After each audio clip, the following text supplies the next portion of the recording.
Hello everyone! Today we have a great honor to have with us Aneta Korobkina, who is a successful author and a certified trainer in customer service and hospitality, as well as a certified professional coach and speaker. Aneta takes an active part in various events, including hotel business forums, MITT symposiums, and many others. She has received the title of Best Speaker in Business Hotel Forum in 2016. She's an honorary member of the jury for the Russian Hospitality Awards, and she's a lecturer for masterclasses. And her clients are five-star hotel groups, banks, corporate companies, and many others. And today she's with us to share a little bit of her journey and experience. Aneta, thank you very much for being with us today and for taking the time to share with us a little bit of your expertise in leadership. And before we go into the depth of the subject, I would like our audience to know a little bit more about yourself. So you graduated as a master's student in tourism and hospitality management, and you have become a successful author in service strategy. And how did your studies shape your career pathway? Raluca, thank you very much for inviting me. It's my great pleasure to share this information from me with you, since I know how important it is for the students to get these ideas from professionals who already are in the industry. My masters had really shaped my career in a sense that they gave me a proper path of understanding the mix of theory and practice. So even when studying, I got already a proper idea of what does it mean to be out in the industry. So the proper mix that you get, that I got at studying at the master's program, is that while studying, I already experienced how does it feel to be out there. So when I got out there, when I got my first job, my first proper job, I would say. I had, work before that, but when I got into Hyatt hotels, I was accepted with an open, heart, because already I knew a lot about hospitality. The proper Swiss education, the Cesaritz University gives a good base of understanding how it's going to be out there. So when I got to Hyatt, they welcomed me with an open heart, open arms, and start, implementing the knowledge that I already got here at the master program already implemented there. Yes, so today you are traveling the world and giving those conferences and holding masterclasses. And in your last conference about leadership, you mentioned that the key to leadership are priorities. What have been your main priorities to help you reach where you are today?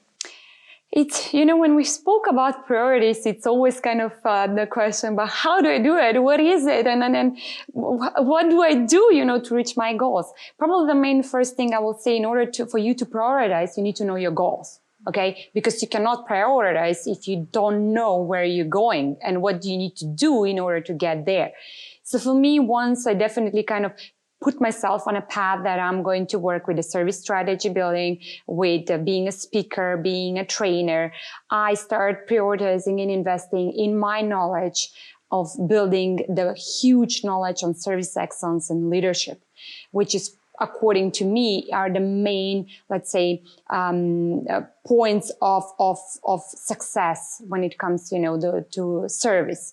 And talking about your experience in leadership and your knowledge, you also mentioned that there are 5 levels of leadership. How is the journey structured? So, John Maxwell, as the author, is one of my favorite authors when it comes to leadership, and the 5 levels of leadership that he spoke about, and I totally support, and I have been through them. I think if you go ahead and look through them, probably any of us has been or will go through those levels. The first level is the level of position. So this is the level when you get recognitions by your employees just because you're in a position, just because you're supervisor, you're manager. So they kind of have to respect the fact that you're there. The second level is the level of relationship, or the level where you start building a relationship with people, where you start to show that I'm not only here for the position, but I'm here to build a relationship with you, to become a team, so to work together towards the goal that is in front of us. When we go up to the third level, that's the level of production, or the level of the results. When the people working with you start seeing the results, they actually, see that, oh my gosh, it's great working with this leader, because we actually, win a championships, we become the best hotel in the city. We're becoming the best hotel in the country. We have the greatest, grade on booking.com. We make money. Okay. Business needs to make money. So that's another important thing. So, after the building of relationship, where it's actually the love for people, you get to the results. Okay. And personally for me, I think that you can never get results without actually building a relationship with people. You cannot be effective. You cannot see the service. You cannot see the love if you don't build a relationship. So that's why, that level is really there for the reason. The fourth level, it's when you start investing in people, when you start developing your people, when you're not, stingy, how they say, and like, oh, okay, I have this knowledge. I'm a, great leader. I so much invest in myself, but I'm going to keep it for myself. No, at the fourth level, you start investing in people, building more leaders. So, because the fact as a leader, the fact it shouldn't be that you're a leader and everybody else are followers, and you don't invest in them just because you're afraid that one day they might take your position. No. Yes, I'm a leader. I invest in myself. I invest in the people, and I don't stop investing in myself. And that's why I'm not afraid to invest in the people. And I never come with the thought that, oh, some of my, employees will take my place tomorrow, because as I say, for everybody there is space under the sun. Yeah. So everybody finds their place, what they need to do and what they need to work on. So the fourth level, it's investing in the people, and people really start to appreciate that. They really see you, it's like a parent investing in the child. So it's the same thing in the organization, the manager, the director investing in the employees. And the fifth level is the pinnacle, yes, and the level of the respect, which is the most difficult level to achieve. And not too many people are there, and not too many people will get there, because that's the level of authenticity. That's the level of what you feel, what you say, yes, it's who you are.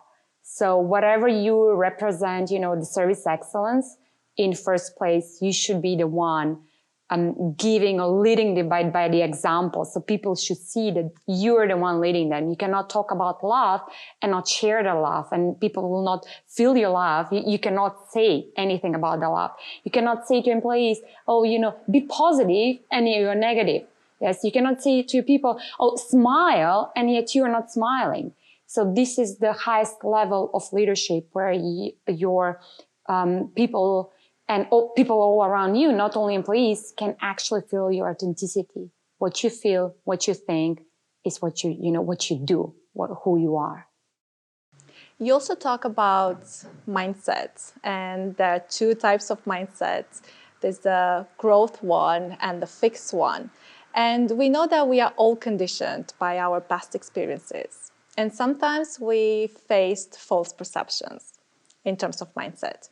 How, in your opinion, can leaders approach the world around them? Yes, you're right. There are two mindsets, one growth mindset, one fixed mindset. And thank God that I have been around people who are mostly in the growth mindset, because the mindset really depends, most of it, on how you have been raised in your family, where have been you raised, the school that you have gone to, the students that you have been interacting with, the country itself. It might be definitely, the reason of setting your mindset for your life. But as I say, you never give up. Yeah, that's the reason, or probably that's the main reason of reaching a success. So when we speak about a growth mindset, it's something that whatever you come, in your life, all your ups and downs that you have, you accept them in your life as a normal thing. Yes, you accept them as a life. Because as we say, life, it's all about ups and downs. As I give an example of how your heartbeat looks like on a cardiogram, yes, it has like ups and has downs. So that means you're alive.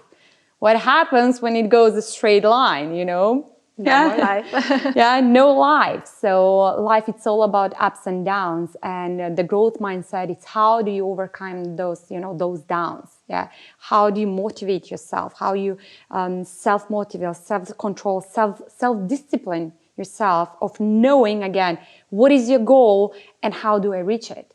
Yes, I had a really interesting experience when I moved to Russia. After living in Greece, work experience in Greece, after living in Switzerland, having the best degree, you know, of hospitality, going to United States, having, you know, the experience working there for, you know, one of the best chains, hotel chains, and going to Russia, sending out 120 resumes and got all rejected. Yes, so it was either a visa issue, language issue, or no response at all. So if I probably gave up at that moment, I wouldn't be at this stage one of the most respected experts in the hospitality industry in Russia and CIS. So yes, we all have ups and downs, but setting up your mindset that yes, this is part of my life, I will overcome it, and I will learn something from it. You know, next time I will know how to do things differently, or maybe it's just forget about it. You know, you pass it, you felt it, yes, and you just forget about it. The thing is that you never give up. So, in your opinion, an effective leader would find himself in a growth mindset? Always, always. You always learn from your mistakes. You always overcome failure with, again, getting a lesson out of that.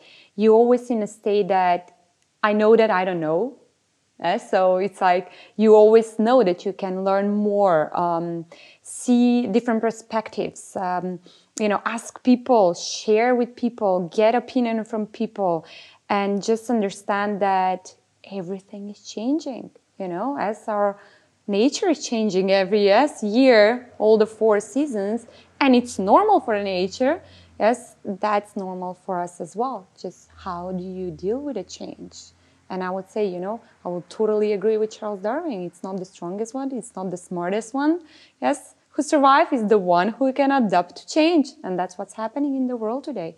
So a true leader will accept change and will adapt fast to change. Thank you.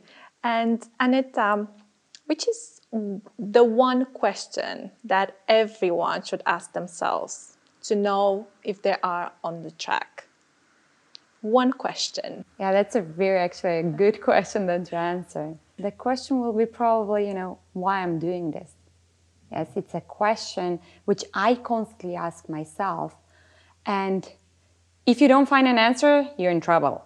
Yes, so if you don't know the answer of why I'm doing this that I'm doing, why I'm in Switzerland now, why I'm at this conference or why I'm at this meeting, how this meeting is going to help me in the future, then you're in trouble. So I would say always ask the question, why I'm doing this.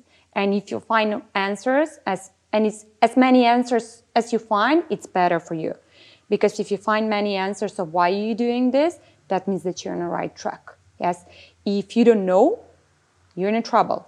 If you understand that why I'm doing this, it's not what I should do, then you're changing. Yes, you're seeing, okay, and you do something differently. But yeah, why I'm doing this? I know why you are here today, and we thank you very much. And just one last question. If you'd have to give one piece of advice to our students, what that would be? I would say, dream big and never give up. Thank you, Aneta, for being here today with us and for sharing your experience and your journey with us and for those amazing and inspiring words. Thank you, Luca, for inviting me. It was my great pleasure to have this conversation with you, to share these thoughts with the students, and I hope to see you soon as well, in Russia maybe next time. And don't dream big. Cheers.